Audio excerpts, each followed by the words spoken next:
Let's talk about results coming through from the Nation Media Group today. That's news. Profits before tax up 25%. What do you make of the Nation Media Group?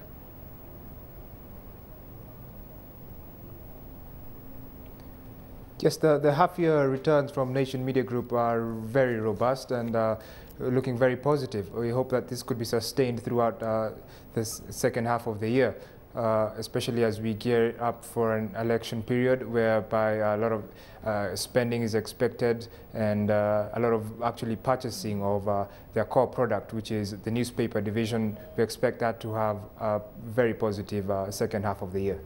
But Kimathi, they have cautioned at the impact of inflation on the group and the weaker shilling because, of course, they import a lot of their paper as well.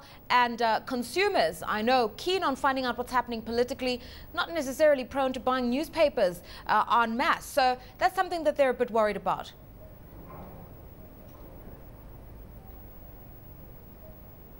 Yes, that's quite right.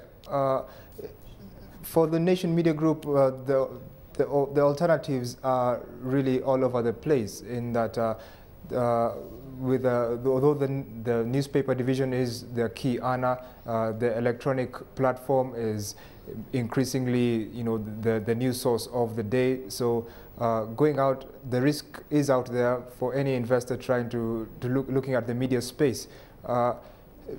And the high cost, especially of paper, the very weak Kenya shilling is not really looking good for anybody in the business environment. So Nation have been kind enough to let the investors know that this is really a big risk looking forward.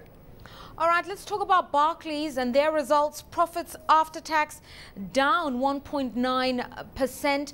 What's happened here? Because as we're saying, a lot of the big banks reported very good results, sharp increases in growth of earnings, expanding their loan books. That doesn't seem to be the story for Barclays.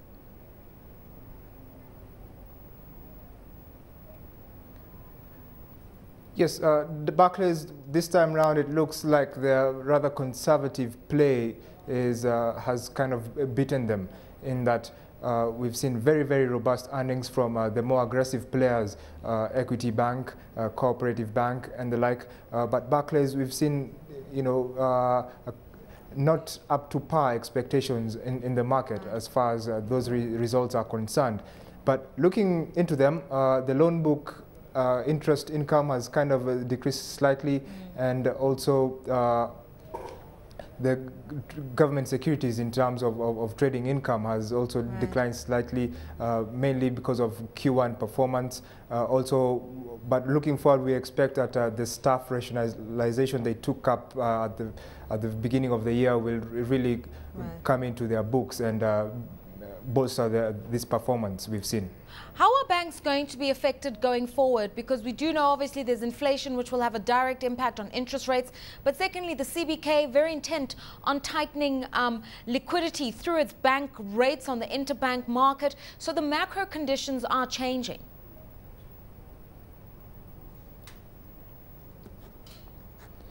Indeed, they are. The macro conditions, I think for the central bank, one of the big opportunities that is out there for the central bank in terms of the tools available is a kind of decreased approach from the direct tightening of the tools that they have in terms of raising the interest rates, the interbank rates that they did last month, and taking on a more kind of a moral suasion approach. I think that's where the real opportunity lies for the central bank, in that through that kind of an approach, the banking players in their might, they are kind of at least morally swayed to help spur the Kenyan economy, because keep in mind what happened last month is that immediately the central bank changed the overnight lending rate. The banks in response to that raised their borrowing rates for the local consumer, so